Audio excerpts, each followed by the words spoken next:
So today we will be learning about how to teach credit. And students are, I find that the credit class is the one that participants have the most questions about. Whether we're working with teenagers in high school or we're working with adults, people seem to have the most questions around credit. And it also seems to be the topic where I feel like I see the most amount of light bulbs go off in the students' heads. I mean, really, when they start to learn about interest rates and when they start to learn about minimum payments and how those things work, they're shocked and surprised to hear about these different things. I once watched one of our volunteers teach a credit class where he used this video of glasses and water to demonstrate how making minimum payments only isn't a good way to pay off your credit card. And students were blown away, like, what? I would have continued making minimum payments forever. I thought that's what you were supposed to do. And it's also the one where, even at the age of 18, which is when students are allowed to get credit cards, there is a lot of confusion around interest rates and what those things are. I remember being 18 years old, being a freshman at the University of Oregon and going to campus in my first week of college. There was a credit card company who had a booth at the EMU, and I opened up my first credit card. And, of course, the guy tells me, oh, yeah, 23% interest rate. And I thought that was a good number because 23 is closer to 0 than 100. So 23 must be good, right? I was shocked to find out later on, wow, that's not good. And 23% interest rate is a bad interest rate. And I tell that story to my students when I'm working with them because I think that these are lessons that stick with them. So later on down in life, when they're opening up their own credit card, they might not remember all the intricacies and ins and outs of an interest rate, but they'll remember that story I told them. Oh, I remember that lady told me about the 23% interest rate and learned that that's not a good interest rate.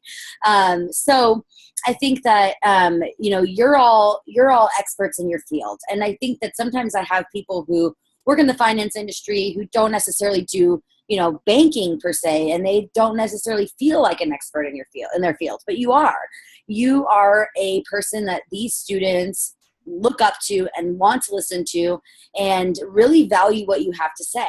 And furthermore, whether or not you work directly in a specific industry. So for example, if you aren't necessarily a banker, but are teaching a banking class, you can bring in your professional and personal experience to really heighten and bring these lessons to life. Students love hearing our personal stories and our experiences, and I think they learn a lot from that. So what we've done, we were providing you with the baseline curriculum that you're using in these classrooms, but the stories you tell, the examples you use, the things that you talk to the students about, that will vary and that will change and depending on the age group or the group that you're talking to.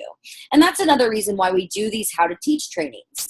I think it's really, really important to note that the foundations curriculum we use is the same for high school students as it is for adults. So you very well could be teaching our foundations credit class in a group with a group of high school students, and you could also teach the foundations credit class with a group of folks at Habitat for Humanity, or a group of people at a local job training center, or a group of people who are transitioning from homelessness or incarceration. We provide our programs for people of all ages, and our foundations curriculum really does go over the foundational building blocks of personal finance. So when you are using these lessons, the baseline curriculum is the same, but you have to use your best judgment as the presenter to figure out who your audience is and what kind of examples are appropriate for the lived experience of the group you're working with. And that's one of the goals of our How to Teach trainings. We really want to help you to feel like you can use your skills and what parts in the curriculum are built for you to kind of figure that out and gauge. Where is the baseline of my group? Do they know a little bit about credit already? Or is this a completely foreign concept to them? Do they already kind of have an idea what credit scores are and how they can affect your life? Or is this something that they've never heard about? I mean, when I talk to high school students, they're shocked to hear that a credit score can affect whether or not you can get an apartment or your job even potentially, or your, the rates for your insurance. They're shocked to hear those things. But with adults, sometimes they've already seen how their credit score can get them in trouble and how their credit scores have maybe stopped them from being able to get an apartment or get a job or those things. So you have an opportunity right up front to gauge that baseline and see where your audience is at. And I just want to stress that, and I can't stress that enough, the importance of doing that, because the audiences are always going to be different, and their lived experience sometimes dictates what they know, how much they've learned already, and what their experiences are. And that very well can vary within high school classrooms as well. You might be at one high school and they have a totally different lived experience than another high school. This changes from, different parts of Portland. This changes from private school versus, public school versus alternative schools. The lived experience of your audience is going to change. So you want to do your best as a presenter to find out what the lived experience is of your audience. And furthermore, you want to also not make assumptions. So you don't want to assume that, oh, I'm going into an alternative school, so that means these students must be this specific type of audience. Well, not necessarily. When in doubt, ask them. How much do you all know about credit? How many of you already have a credit card? How many of you already have checked your credit score before? Ask them those questions. It's always, when in doubt, ask them what their knowledge base is. So I'm going to go ahead and start off by sharing my screen to go ahead and do the most basic of things, which is to show you all how to download the curriculum. So at this point, you all have been through the initial training, which has showed you how to use the website, how to search for classes, how to sign up for classes, how to find shadowing opportunities, all of those things we've talked about in our original training, our volunteer orientation.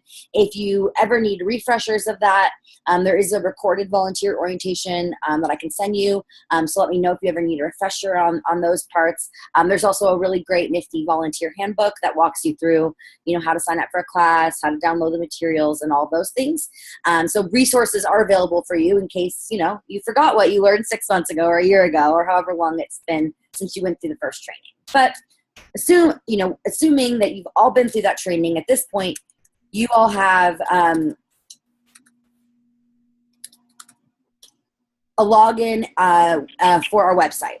So finbegor.org is the Financial Beginnings Oregon website. If you entered from financialbeginnings.org, you want to make sure that you still get to the Oregon site. So click Learn More About Your State, and then click on Oregon. It's really important that you do sign in through the Oregon website. And you'll know it's Oregon because it'll have a Financial Beginnings Oregon logo on the top left. Whereas if you're in the main one, it'll say just Financial Beginnings. And if you accidentally wander over into Washington, it'll say it's FinBeg WA, and you'll have the Financial Beginnings Washington logo. But we're going to focus on Oregon today, and we're going to sign in. You all at this point have a username and password to access our website. Now, some of you might work for companies or organizations that you are not able to access our curriculum from your work computer. I know that this is the case for Umpqua Bank employees. I'm not 100% sure, though, if it's the case for other folks. I think it varies from organization to organization. So for the folks that cannot access our website from your work computer, just note that you can access this from your home computer. So you can download the curriculum from your home computer. And if you work for Umpqua Bank specifically, and or if you work for Banner Bank, two organizations who do not, they cannot download the curriculum from our website, we have actually put the curriculum up on your site. So the Financial Beginnings curriculum is on your Connect site, on the Umpqua Bank Connect site. I'm actually in the process right now of uploading all of the 2018-19 curriculum. So as of Monday, Umpqua Bank will have all the brand new curriculum uploaded.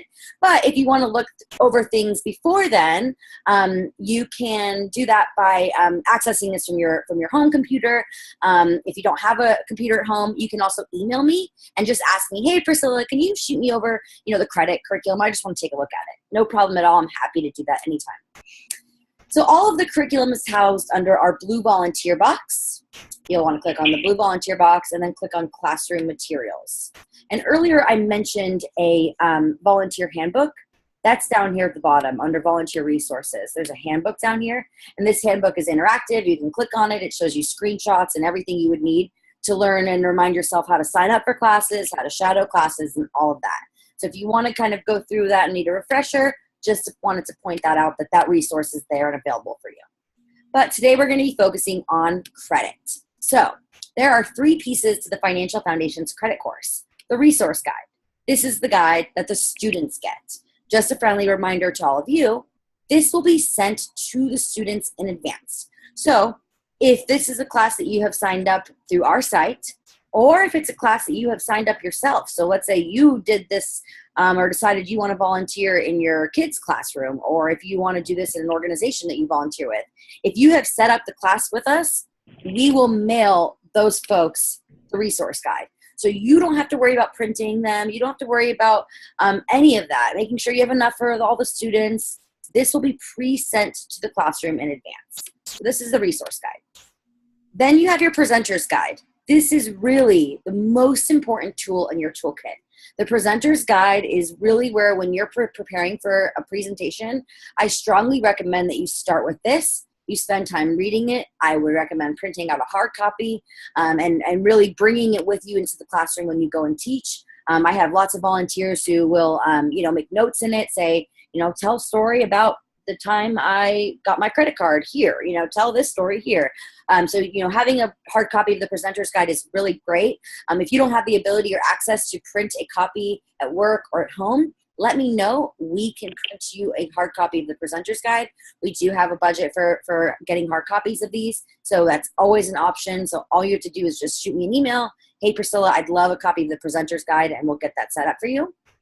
And then finally, PowerPoint presentation. Now, the PowerPoint presentation is your second most important tool when teaching a class. And I just want to note that if you are in a school or an organization that has the capability to print a or to project a PowerPoint, we strongly recommend and really want you to be using the PowerPoint. It's a really important tool. We want to make sure that we are really reaching every student, no matter what kind of learning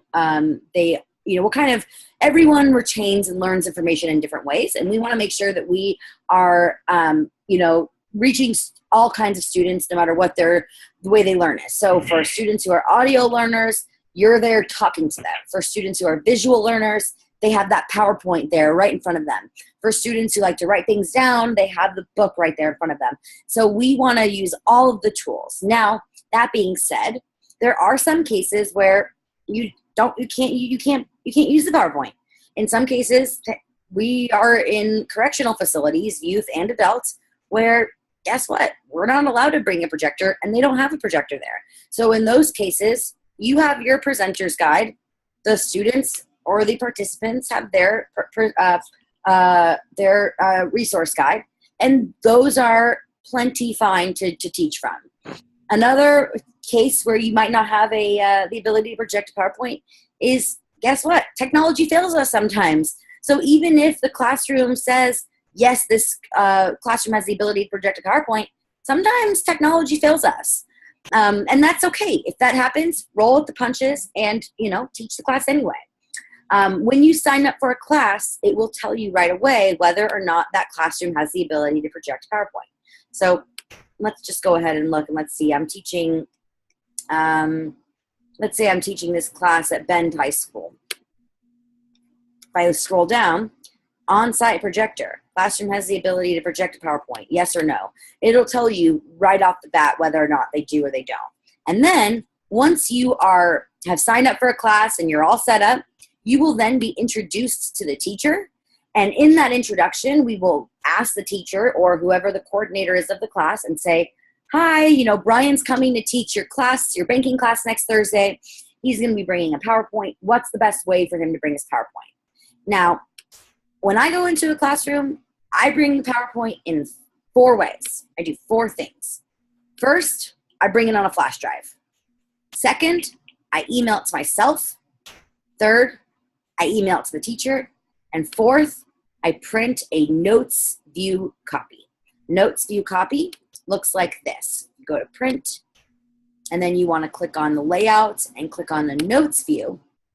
This, because we have ingrained speaker's notes in every single one of our slides, this allows you to have a hard copy of the slides in case there are any technical difficulties, or just so you have a hard copy of those notes in front of you.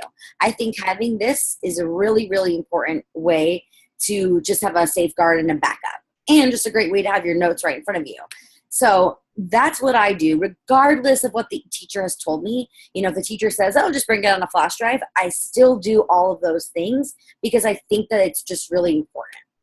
So now I'm going to go ahead and download both the student guide and the presenter's guide. And just from note that it'll ask you whether you want to log in or sign up for Box. You don't have to. This is just asking you if you want to share the content in your own Box. You don't have to. You can just click out of that. Don't worry about that. You do not need to sign up for Box. I've had people ask me, this is a new feature Box recently added. You do not have to. So now I have those pieces in my downloads. So I'm going to go ahead and open them up. Got my credit presenter's guide and my credit PowerPoint. So the biggest thing that I'm going to go through with all of you today is piece by piece how all of these tools and resources work together, and how they all, the ways and opportunities for you to input your own personal stories and experiences in within. So I'm going to click out of these other classes, and we're just going to look at the credit student guide, which will just say credit on the cover, and the credit presenter's guide, which will say credit presenter's guide. So this presenter's guide, again, is your biggest and most important tool. So strongly recommend that you print it. Now, when we're doing a slideshow, usually in the classroom, the way they have it set up is there's a computer already set up and ready to go, and you will, plug your flash drive in or download your PowerPoint and get it all ready to go. But when I'm doing a slideshow at a school or an organization, or really for anything, use the presenter's view. The presenter's view is amazing because, and you can have it, you can make it this really big or you can make them equal, whatever you want to do. The presenter's view is amazing because you see all of this. You see what slide you're on, what slide you're coming up, what slide is coming up next, or if it's their animations or things that are coming up next, you see whatever's coming up next. And then any notes that there are, you can see right here. So this is the best way I like to teach. I love to have this ready to go as the presenter's view. And then I have a hard copy of my presenter's guide. So the presenter's guide starts off by talking a little bit about who we are, our mission and vision as an organization, a little bit more about the Financial Foundation's curriculum in general and what is included in all of the different programs that are available through the Foundation's curriculum.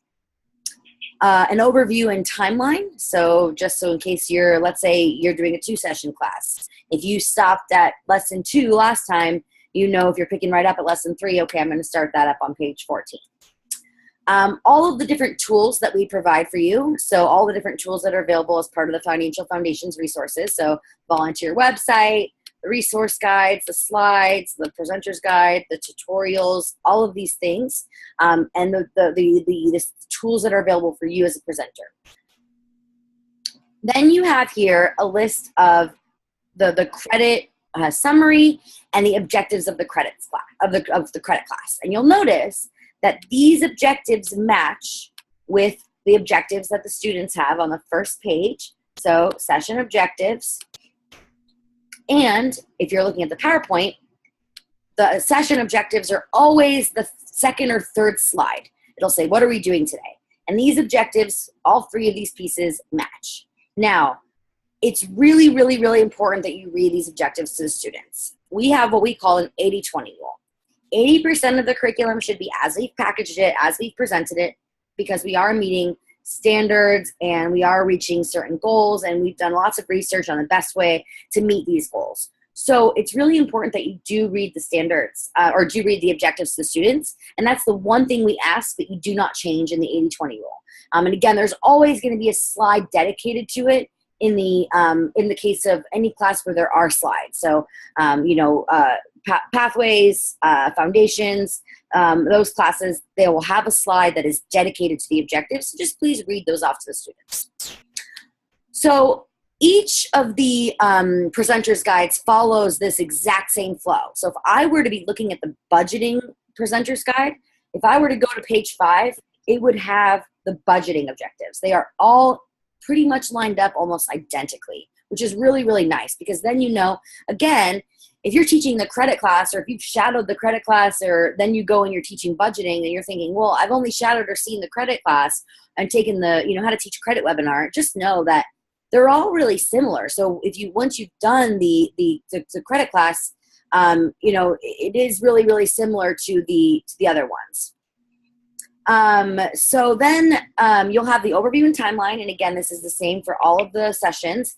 It'll tell you the activity that you're doing, how much time you should spend on that activity, the objective of that activity, and then the summary. And then any activities that are within each lesson, it'll be in bold here. So these are all the different activities that you're going to be doing with the students.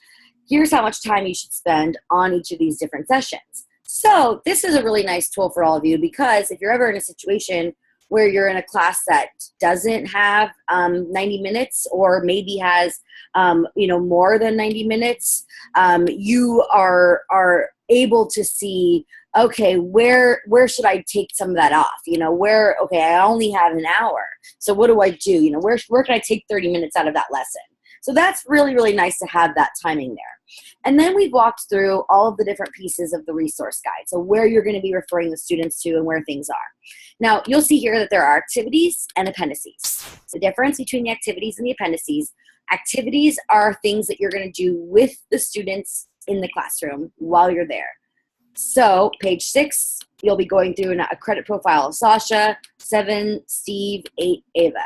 Then there are appendices, which you'll refer the students to, and you'll walk them through how to use them, but you don't have to go over these with them. Now, if you're in a 2-hour class, so let's say you have longer than 90 minutes, and you actually have 2 hours, that would be a great opportunity for you to actually do the appendices with the students. So these are there for you if you want to go over them with them, but the real goal of the appendices are for the students to take these home, work on them at home, and continue to utilize and practice these skills on their own. And there are oftentimes resources. So for example, in the banking guide, the students have a banking institution comparison, where they can actually, when we recommend that they go to one credit union and one bank, and they can go to each one and compare different types of accounts. And this is a tool that they can actually use when they go into a financial institution, knowing all the questions that they should ask and knowing the things that they should use. So these appendices are really for them to use kind of long term. And then you have the slides. Again, the slides we're going to be showing you and going back and forward on the slides and the PowerPoint. So every single one of our programs and every single one of our curriculums starts off with an icebreaker. The icebreaker, the objective is always to review the session objectives and introduce the topic.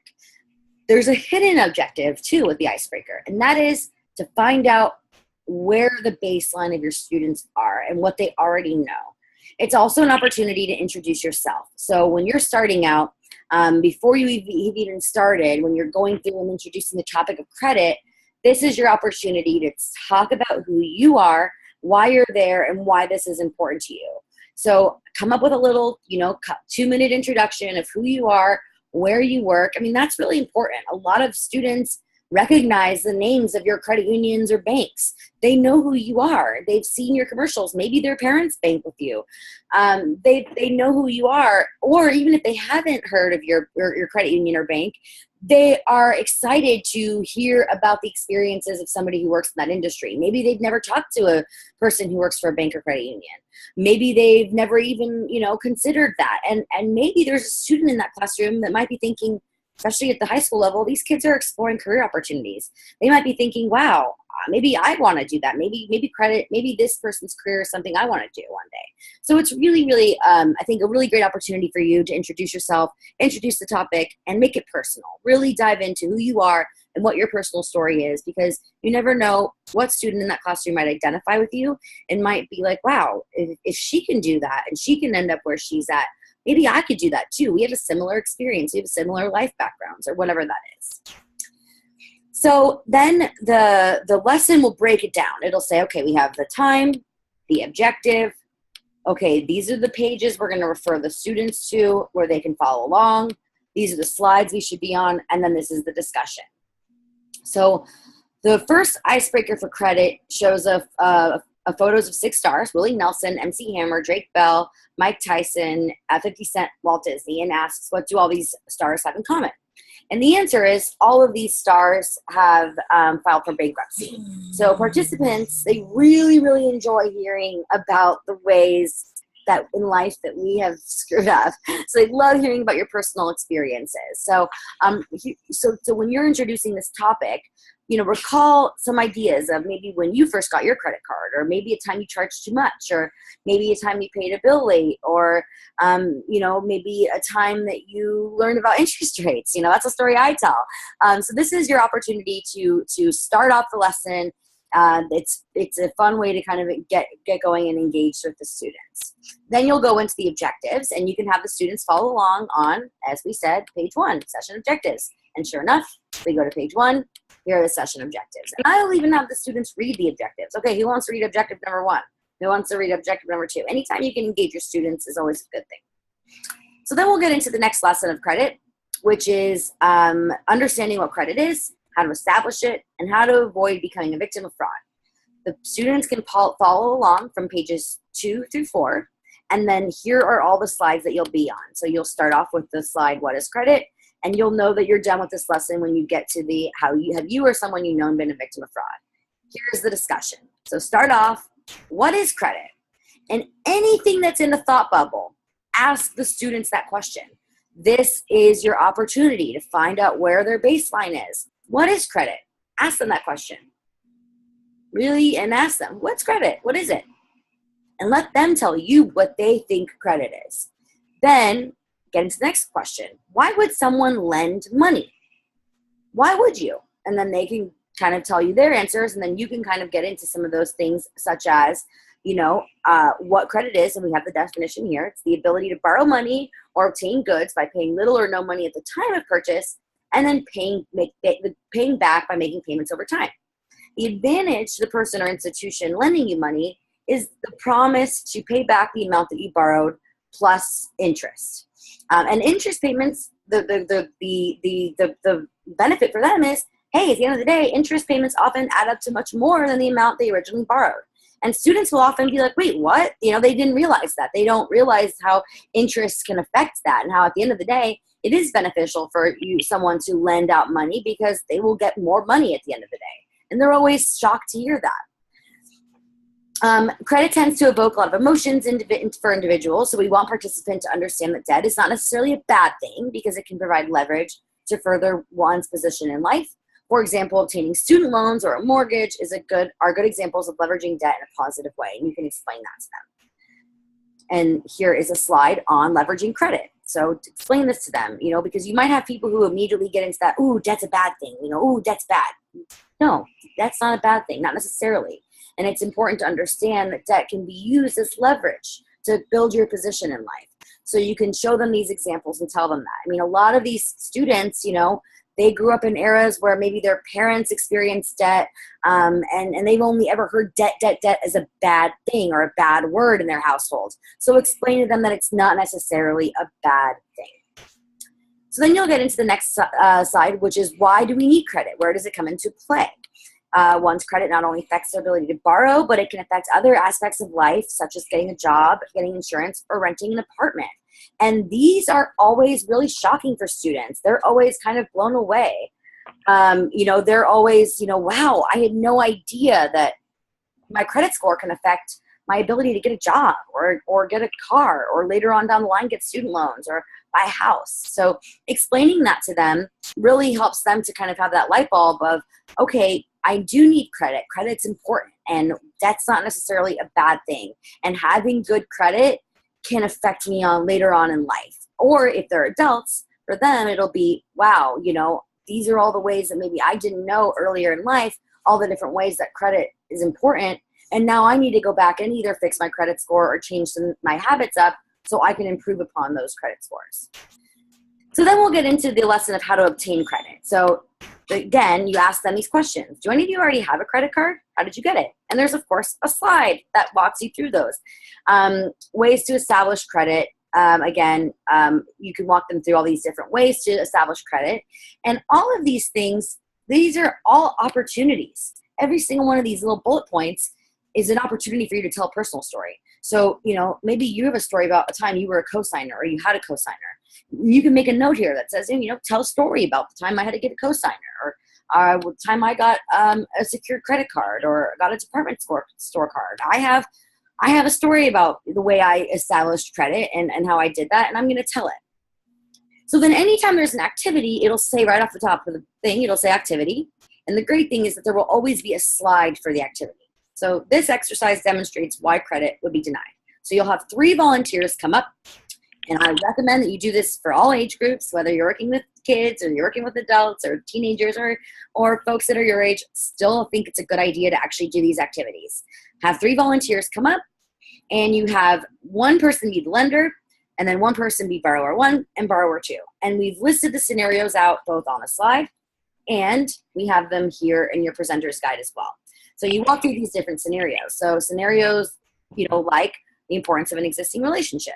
One borrower you don't know at all. One borrower you have, very well and have a great relationship with. And then you'll ask the lender, which person would you borrow to?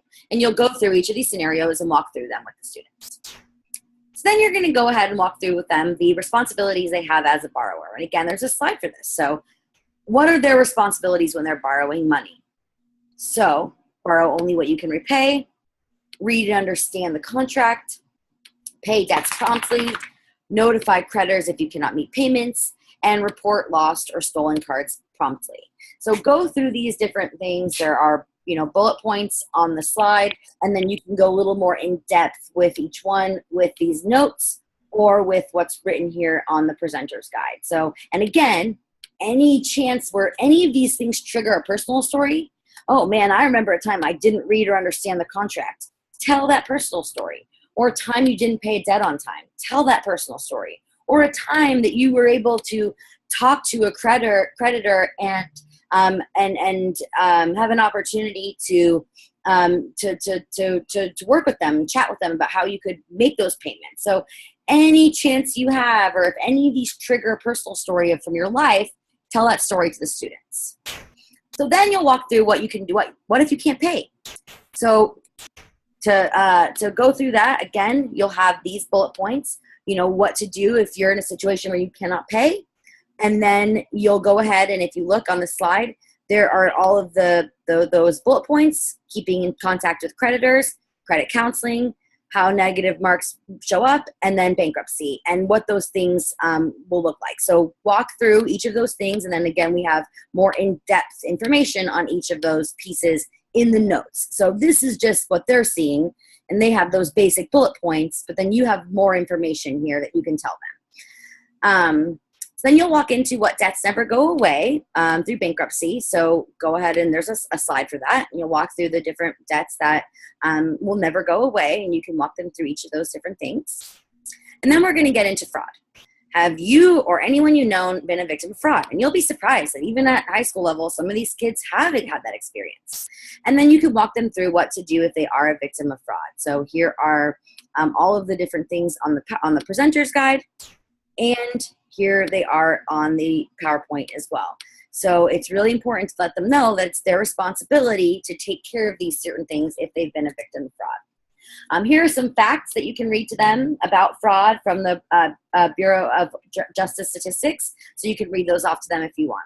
So now that has finished off that lesson, and now we're going to get into the lesson 2 of credit, which is learning about credit scores and credit reports. If they want to follow along, they can follow along pages 4 and 5. So as you can see, if I go back to pages 2 through 4, here are all the things that we just talked about, and they have it right in front of them. Why do you need credit? How to establish credit? Why would credit be denied? What are your responsibilities as a borrower? How do you make sure you pay debts promptly? What to do if you've been a victim of fraud? And now we're going to get into credit reports. So as you can see, they can follow along too in their book, and you can let them know, all right, now we're going to be learning about the credit reports and credit scores. If you'd like to follow along, we'll be working pages 4 through 5. There's also an appendix in this one. So we'll be looking at a sample credit report.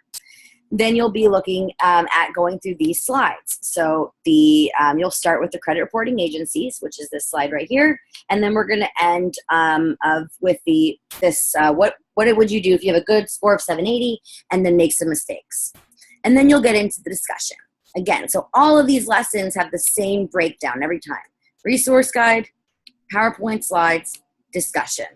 So it'll kick off with the credit reports. So a good way of explaining credit reports and credit scores is to compare them to a high school report card. And if you were with a group of adults, that might not be the right comparison. But in a group of high school students, they understand that. So a credit report is like their grade. Explain to participants that a credit reporting agency, what it is and what information they report. You can tell them about the 3 major reporting agencies, and let them know that everyone is entitled to 1 free credit report from each of the credit reporting agencies each year. The important thing for participants to note is that the federally mandated site is annualcreditreport.com. There are several other websites that say they offer free credit reports, but many times they're just providing you with a free introductory period and then will charge you. So let them know that if they do go into that annualcreditreport.com, these are the things that they will need to know. So now we're going to show them reviewing a sample credit report. So we're going to walk them through, and it'll say right up here, page 10, 11 on the resource guide, which is so great because then they know, oh, I should go to page 10 and 11 of the resource guide. So if we go to the resource guide and we go down to pages 10 and 11, let's go and look at them. Here's the sample credit report. So you'll go ahead and walk them through that sample credit report and point them through items such as identity, accounts, public records, inquiries, dispute instructions, etc., and walk them through where those things are and point them out to them on the credit report. And then you can read these. These are the points that I talked about earlier. When can you request your credit reports? What do you do when you have a report? What are some rights for you, etc. So these are some other things that you can go through with them that are in your notes here of the PowerPoint. And then we'll go into credit scores. So we have the slide for credit scores, going through the credit score from the best to the worst. And the scoring systems I walk them kind of through what those are and how to find your credit score. And so then again, there are notes here that can kind of walk you through those pieces. And then there's also on the presenter's guide, this piece as well. So explain to them that the credit reporting agencies are different than credit scoring and how those things work. So unlike your credit report, you'll have to pay to obtain your credit score. Some credit card companies will now offer a free credit score, but just let them know that this is something that is a little different.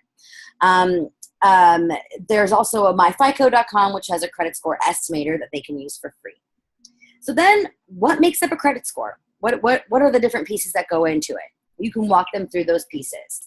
The balance to limit ratio, the mix of credit, payment history, length of credit history, and new credit. And you can walk them through each of those pieces and what they mean. And then the last slide, again, on this one is what would you do if you have a good credit score of 780 and then make some mistakes? And you can walk through, what kind of points those things would affect. So, for example, if you max out a credit card, how many points would that decrease you? If you made a 30-day late payment, how many points that would decrease you? If you had a debt settlement, foreclosure, and bankruptcy. So you can walk them through these things, and then they'll be surprised to see and know what kinds of things have an impact on their credit score and what can happen if they make mistakes. So someone that starts off with strong credit, then makes some mistakes, this will show their credit score. Then there's also another appendix that they can go through, pages 12 and 13, that walks through the different parts of a credit report, and you can refer that to them. So then you get into the third credit lesson, which is understanding the different types of loans available and how interest is calculated. Again, if they want to follow along, they can follow along on page 6. This is great. If there's ever an activity you'll always have all the answers. So we'll plop a screenshot from the presenters or from the student guide right into your presenter's guide. So this is directly from page 6. So if we go to back up to page 6.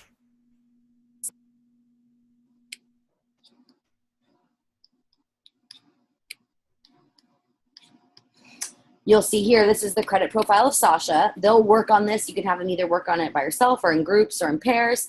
Have them spend some time on this. This is plopped directly into your, and you have all the answers. So when you get there, you have all the answers and everything.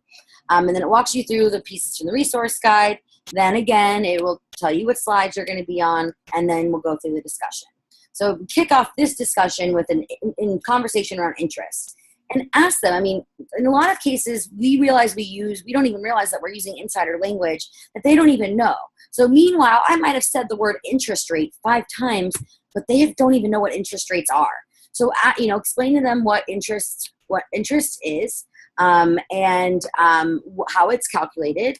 They should understand that even though APR is what is commonly quoted, the compounding period is more frequent, like quarterly, monthly, or daily. So in order to calculate interest that is compounded monthly, they'll have to divide it by 12.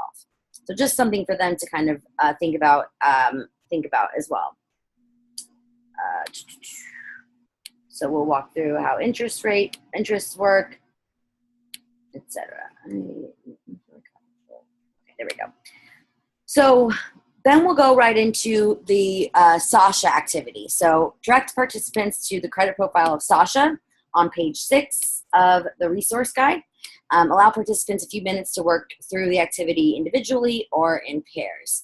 It can be very surprising to see how much of a loan payment can go towards interest. So you'll go through, and so we started here at the impact of your score on your interest rate. So this is something to go over with them. Then the different types of loans available, going through the difference between revolving, installments, secured, and unsecured. Then going through how interest rates work and how that can then have an effect on them on a long scale. So here's a $2,000 car loan at 10%. So this chart shows them the principle of how that interest actually breaks down. And then we'll do a little bit on payday loans. So this is really important to walk through. We want to tell them, not to encourage them to use payday loans, and to explain to them why payday loans can have often negative impacts on people. And also just explaining to them that, all the reasons why payday loans can often be predatory and can often be a vicious cycle, and explain to them why. Because for a lot of these folks, they might need a payday loan at some time in their life. And so we want to at least make sure that if they are going to be using payday loans, they do understand the consequences of that and what that would look like. And then there's a slide for the Sasha activity. So we'll go back to that Sasha activity, page 6, and here it is. So have them work together in pairs, or have them do that together. And again, you'll have the answers here. So we'll go over that, and you'll work with them through the answers. Then we get into our credit lesson 4, which is learning the best way to manage a credit card and avoiding troubles that may arise from having one. So, and then there is a slide with all the answers. So that's great. And then there's a whole thing that actually shows you how interest actually worked in Sasha's case. So you can walk through those answers and kind of build upon those. So then we'll get into the credit card cycle. So again, here's your slides. You're going to be on the credit card cycle, and then we're going to do another activity of the credit profile of Steve. So the credit card cycle, walk them through the cycle. So first, find the right card, compare fees, interest rates, everything. Then how to actually use the card. Only use a credit card on purchases when you know you'll be able to pay it back, and calculate the interest you'll pay. Making sure you're paying bills on time, and then maintaining it. You can also talk to them about, within finding the right card, maybe even understanding, again, and this goes a little more in depth in these notes. It'll say, okay, fees, APR, late payments. You can also talk to them about different positive opportunities and benefits that certain cards can provide. So nowadays, there's lots of benefits through cash back, or getting, flight points or any of those things. So let them know that when they're looking for the right card, they want to make sure to consider all of these things when finding the card that's right for Then using it, so making sure that they know that they are using their card when they know they can pay it off right away, or pay it off soon. So not to just have their credit card maxed out all the time, making sure to talk to them about the importance of keeping their balance low. Then paying off those balances, so paying your bills on time. Make sure to come up with a system that works for you and your budget. You can set up automatic bill pay, and then maintaining it. And then explaining that, managing their credit card is important, but only if it makes sense. So keep an eye on your credit terms and make sure that they continue to be the best for them. And if not, it's okay to look for another card. So while you're building your credit score, for example, and you can explain this to groups of adults, look, if you're in the process of building your credit score, you might end up having to get a credit card with a really high interest rate. So in that case, just use it and pay it off right away and use it to build your credit score. And then once your credit score is a little higher, then you can go and find another credit card with a lower interest rate, and explain how, it might change and their experience might change. So if they're in that place where they're maybe the best card for them does have a high interest rate, that when they're back in that maintaining part of the cycle, they can go back to finding the right card when they've raised their score up a little bit, and then find another card that's better fit for them. So then we go into the credit profile of Steve. And again, this is another activity. So direct participants to page 7. And it goes from 7 to 8. And again, if you go to 7 and 8, here's the profile of Steve. And you should have them actually do this, have them work together in pairs or have them work individually. And then again, you'll always have all the answers, so you can show them the answers. And you'll have the answers too in your guide up here. So you have all the answers. So when you're helping students through it, you can give them the answers after they've spent some time working on it. Then there's a credit card comparison. So point this out to them. This is a tool that they can use later on at home. So let's go down to page 12. Credit card comparison, so they can look at 3 different cards and compare how they would work best, and then they can pick the card that works best for them. So the card name, the APR for transfers, cash advantages, penalty, interest, minimum interest charge, etc., and then fees, and then rewards. Any rewards that those cards have. So walk them through this and let them know that this is a great tool that they can use at home. And then here we've given you a copy so you can see it, because you might not have the student guide in front of you. So here you have, at least we've given you snapshots of what you're pointing them out to. And then finally, you're going through the conclusion. So you're going to review the lesson with one final activity, and then you're going to go ahead and review the common terms and summarize the objectives. So this time we're going to do another credit profile on AVA. Again, you have the answers here. These are the slides that you'll be working out of, and then the discussion. So you'll go through different lending terms, what those are. So fixed rate loan versus a variable rate loan, finance charge, collateral, secured loan versus an unsecured loan, what those things all mean. So you have the definitions all here for you, and they're here. Then you have the case of AVA. So in the case of AVA, again, you'll have all the answers, have them walk through this together, either in pairs or on their own or in groups. So we'll go page 8. Here's the case of AVA. Have them work that out together. And then you, again, will have a slide. Do you think Ava will have your mortgage? In what ways could Ava have handled her credit more responsibly? And then there's a just do it. Request your credit report from annualcreditreport.com at least once a year and review for takeaways and completeness. Use a debit card for 12 or more months without overdrafting your card before getting a credit card. Get a credit card as soon as possible and use it like a debit card, always paying the balance in full every month. Only borrow to pay for your education, your car, and your house, and only borrow if you have monthly income to make the loan payment. So a couple other pieces for them, and this is in the Just Do It. So this is the review suggestions on the slide. And then we get into the takeaways. So go over some of the takeaways from the day. So paying as needed, having a plan to pay off, not overusing, how important it is to establish good credit early on. And then the final piece is then the final takeaways. So do they understand, going over those objectives again and following up. All right, do you all understand what credit is, how it works, and why you need it? Do you understand the different ways to establish credit? Do you know your responsibilities as a borrower? So on and so forth. And then at the very, very end, there's a survey. So the retrospective survey is designed to measure knowledge gained by the participants from this program. It's essentially a combined pre and post program survey taken at the end of the module. And so just make sure you set aside 5 to 10 minutes at the end of the class to administer the survey. Here's a little script for you. And please collect these from the students. That is your responsibility as the volunteer to collect the surveys and then figure out a way to get them to us. We will mail you an envelope with a stamp if necessary. You can scan them to us and send them to us. I can come pick them up from your office, whatever works best for you. Just do make sure that you collect these surveys at the end of the class.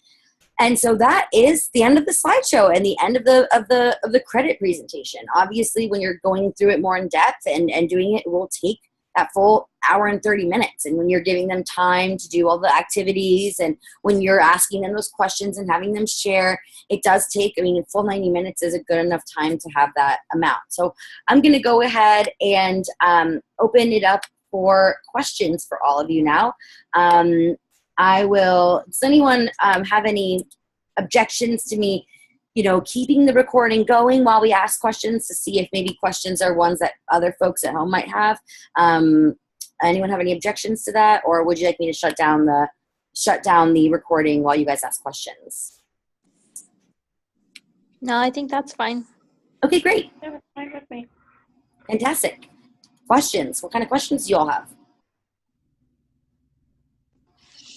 I'm a little curious when a student asks for, because everyone's going to be sharing their specific stories, but if they ask for a certain piece of advice about what they should do, how do we determine if we're allowed to give that or not? Because, we're not credit counselors, but. Yeah. And I think, when you're working with youth, you're not going to get that as much. When you're working with high school students, you're not going to get that as much, but you might get that with adults. They very well might ask you, about their own personal situation. In fact, I went in to an organization, one of the shelters at Transition Projects, to just let them know about a class we had coming up. And I had people coming up to me at the end being like, wait, can I ask you a question about my credit score and this and that? So you will, when you're working with adults, you will get those kinds of questions. They will want to ask you. They will hope that you might have answers for them on certain things. So my recommendation for you is to, first and foremost, of course, if you're asked a question that you feel like you are not equipped to answer, or it is more personal, or it is, more on the credit counseling kind of side of questions, and you can't give a general answer. So if someone says, well, how do I raise my credit score? You can talk about the different ways that people can improve their credit scores in a more general way. But if they're really asking well, how do I raise here's my specific situation, you can say to them, look, I'm not a credit counselor. You can, point them into the direction of resources where they can get that kind of advice. You can also let them know that we do provide mentorship. We do provide mentorship opportunities and financial coaching. And you can refer them to me, to reach out to me to get signed up for our financial coaching program, where they can get more of that one-on-one in-depth coaching, and that really does dig deep into some of those questions. But again, if you feel like you can't give a general answer, there's never anything wrong with saying, look, I'm not equipped to give you that answer, but let me get you to the person who can, or let me refer you to a person who can help you, or let me put you in contact with Priscilla who can tie you up, sign you up with a coach or a financial mentor who can help you with those pieces. Okay, thank you. Yeah, does that make sense? Yeah, so it's sort of be as general as you can, but if they really want to get into specifics, I didn't actually realize that you guys offer financial counseling. Yeah, we do. We provide one-on-one mentorship. We have a whole mentorship program, and it's basically we go over five lessons. The 5 programs, they go through goals and tools, credit and debt, income and taxes, insurance, and then retirement. And the coach and the financial, the mentor mentee meet 5 times over the course of a certain predetermined period. And we're actually in the process of developing another mentorship program right now as well. So there will actually be 2 mentorship programs that people can sign up for. That's really awesome. Yeah, we just finished one round where they're really technically supposed to, or they only had to meet 5 times. They ended up meeting like a dozen times over the course of 3 months. And the mentee ended up doing an interview later on. We had the Portland Tribune did an interview, and he said, he basically was like, this program changed my life. I thought I was never gonna ever be able to buy a house or do any of these things in my life, and this made me realize all of the opportunities that are available for me out there. It was really amazing to hear how it impacted one person's life. So it's a really fantastic program, and you can always refer people to that. Awesome. Yeah, it's newer. So if you didn't know about it, don't feel bad. It's a program we just piloted last year. Was the first time we ever piloted it. So it's officially launched now. Cool. Yeah, it's really great. Do you guys have links to that on your website that I can look at? Sure do, absolutely. In fact, I'll show you right now. If you go into partner, young adult and adult programs, SAFE and Forward. SAFE is for young adults, 18 to 24 years old, and then Forward is for older adults, kind of beyond 24 years old. So you can. That's awesome. Thank you. Yeah, absolutely. Any other questions? Hi, Priscilla. This is Brian. Hi, Brian. Hey, just a real quick question. When going over the material with students in the classroom, typically this material is about an hour and a half long, I believe. Is that correct? Yes. For an hour and a half. Okay, great. What happens, like I've encountered where I was presenting and there's a class that was about 45 to 50 minutes. Yeah. And then there's a bunch of slides at the end. Now, is it up to us to actually cut through some of the slides and do a more abbreviated version? Yes. Okay. Great question. So let's go ahead and take a quick minute to show you all something. So when I'm in, I probably got signed out. So let me go ahead and sign back in. I'm really glad that you asked that question, Brian. So when you're signed into your account here, and I'm going to click on my dashboard and see all of the different opportunities that are available in my area. So let's click 169 classes that we need volunteers for now. So if you're feeling worried or scared, just jump in and get out there and start teaching because we need volunteers. So you'll notice that there are these classes that say abbreviated. That means that we don't have a full 90 minutes for that class. It's going to be shorter. So it'll say abbreviated at the top. Versus, if I scroll down, this just says risk management. This is not an abbreviated class. I have a full 90 minutes for that. Banking, not abbreviated, versus banking abbreviated. So when you're looking at the abbreviated versions, the abbreviated classes are just means that we have a little less time. So I think that, we basically will let you know right up front whether or not you have that full 90 minutes or not. And then it really is up to you to kind of look at, and I want you all to use your best judgment for where you think things can be cut out. Going back to Going back to the presenter's guide, if you go back up to the overview and timeline, this is where I start. So if I realize that I only have 60 minutes to go over a lesson instead of 90 minutes, I will go through this and say, okay, where is this 90 minutes coming from and where can I cut minutes out? And then I'll actually go into that lesson. So let's say I've decided, okay, I'm going to go into lesson 3 and, there's some stuff in there. Look, I don't really need to get into the fraud or identity theft stuff. Like, let's skip that or whatever it may be. You can go in there and kind of, tailor it yourself so that way you can make sure that the amount of minutes that you have adds up to the amount of time that you have. We really do try as hard as we can. We really encourage teachers, like, look, it's really important for you to sign up for 90 minutes. But the reality is a lot of them just don't, and they just don't have the capacity or they can't for whatever reason, or they don't have the schedule or the time. Because oftentimes if they tell me, look, Priscilla, I have 45-minute classes, one thing that you'll see oftentimes is sometimes you'll see, and I'm not sure if we have any right now, Let's see. There are sometimes we'll set it up where oh, here we go. Perfect. This is a 2-session class. So if we click on this, this is happening over the course of 2 sessions. So it's on that first day, you're only going to have an hour, but on the second day, you're going to have a whole other hour.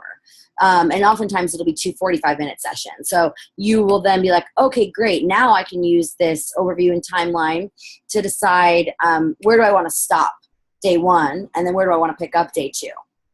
And you can kind of notate that. So we try really hard to get them to do this and do it in 2 sessions, but that's challenging for 2 reasons. One, sometimes teachers just don't have, they only have that 1 day, and they don't have enough time in their curriculum to give you 2 days. And the other issue sometimes is we oftentimes struggle finding a volunteer who can go 2 days in a row to go volunteer.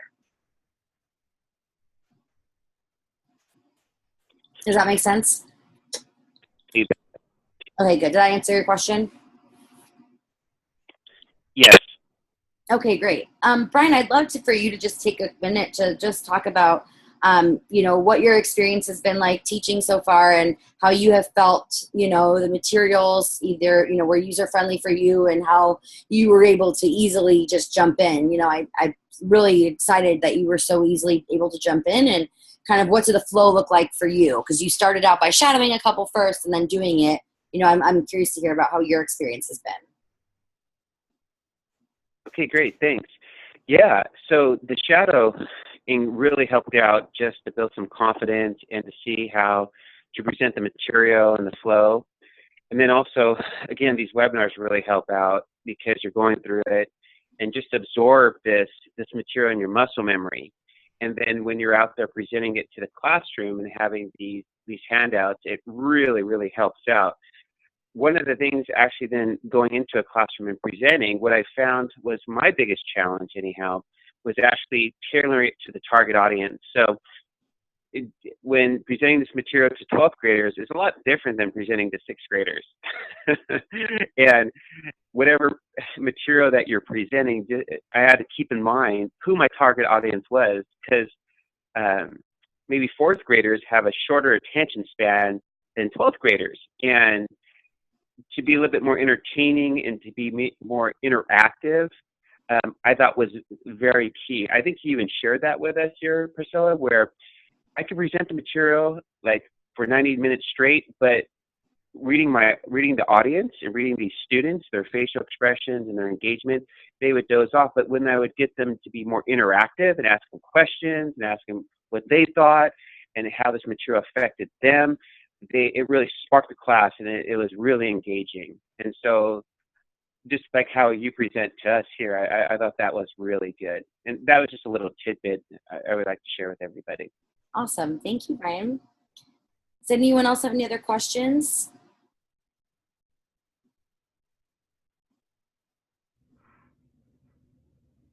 Questions, comments, concerns? All right. Well, thank you all so much for your time today. I really, really appreciate you all taking the time to join me for this webinar today. I'm excited to get you all involved, and I really think the best way to just do it is to just jump in and get started. Shadowing is great because you can see how other presenters have done things. There's going to be there's a lot of awesome shadowing opportunities. If you have forgotten how to look up shadowing opportunities, you click on volunteer, find a class, and then we'll just go and look through now until end of March. If you just click on search for a class to shadow, these are all these opportunities available to shadow. So there are some coming up at Glencoe High School, in Hillsborough, some opportunities coming up at Fur Ridge High School, just in Southeast Portland, Tigard High School, Madison High School. So if you want to shadow any of these, you just click on view class details, and then just click on sign up to shadow. And I really just strongly recommend that you shadow. If you shadow it, it's really nice to just see how other presenters are doing it, and it just gives you an opportunity to kind of see how it all works and flows together. There's also these really amazing videos and tutorials here under presenter tutorials. You can actually see videos of people in the classroom. If you click on the banking one and scroll all the way down to if you scroll all the way down, there's some videos here and examples of people in the classroom and all that. So just so you know, those things are all there. And if you have any questions about any of that or what the next step is, please reach out. Priscilla, Yeah. when you were scrolling through there, it did bring up something that I do have a question about. Yeah. I noticed that on one of them it showed the low to moderate income Yes. designation. How do we, so that tells you if they were designated for, no, at 6-7%, because I know we have our Connect, it's not required, but as part of our CRA, we really want to focus to stay in LMI. Yeah, so schools that are, anything that shows up here, anything that pops up here means that this would count and qualify for CRA. So anything 52% and above for your purposes counts. And when you go back to that find a class page I was just on, so let's say it's for a class to shadow, I can select only low income locations. So these would only show you opportunities that would work for your CRA and Connect hours. Yeah, we obviously know that that's important to folks, and I want you all to know that those are things that are available for you all to see, and there are tons of opportunities to teach where those would count towards your Connect or CRA. Right.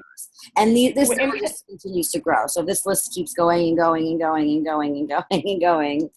Yeah, okay. Because we have a great need for that in talking to, her name is escaping me, but Caitlin Back. Caitlin Back? Yes, and talking to Caitlin recently, she was telling me that for Washington County, Oregon, we have very few Connect hours that are CRA eligible. And so we're trying to see if we can get, we have goals that we need to meet them. So I'm interested. Of course, I'm not that close to Hillsborough, so that's kind of a hike and a half. But and I understand and appreciate that. There's definitely lots of opportunities. I mean, we as an organization, we provide our programs to anyone who needs them or wants them. But that being said, our goal as an organization is for us to also have 60% of all the participants we serve be low-income individuals. So we really focus on doing outreach to schools and nonprofits that are in that 51 or higher % range too, because those are the folks that need our programs the most. So most of the organizations and schools that you'll see on here are eligible. Okay. So if there's a school, like for an example, Metzger Elementary, I believe, is one in here in Tigard that is LMI. Mm-hmm. And how do we go about getting the program in that school? Yeah, so I love it when people, if there's a specific school that you want to teach at, a really great way to, so first and foremost, any personal connections you may already have is great. If you already know a teacher there, or you know someone who works there, or anything like that, that's always a really great way Sorry? Yeah, I know teachers in the district, nobody that teaches there currently, but they certainly could make that connection for me. Yeah, and not only that, but so as long as if you have somebody that's great. The thing I would ask is that you just connect them to me, and then I'll get the class all set up, and then make sure that you're the volunteer for it. So I'll make sure that they pick a date that works for you. The second way to do it, if you don't know anyone there, you don't have any connections there, is if you just shoot me an email and say, hey, Priscilla, I really would like to be at this specific school. I have tools that I can use in my toolkit for doing outreach to schools and getting into schools. And sometimes it's a little easier for us to get into the schools, and then I can pass it on to you. So if you have that initial connection, that's the best way. If you don't have that connection, if you just shoot me an email with the school name in it, I'll build the relationship, and then as soon as the relationship has been built, I'll then connect you to the person who I get classes scheduled with, and then you two can coordinate to make sure that there are dates that work for you, since you're the one that wants to teach there, and you can make sure that there are dates that you can actually go teach at. Great. Great questions. Absolutely. Any other questions?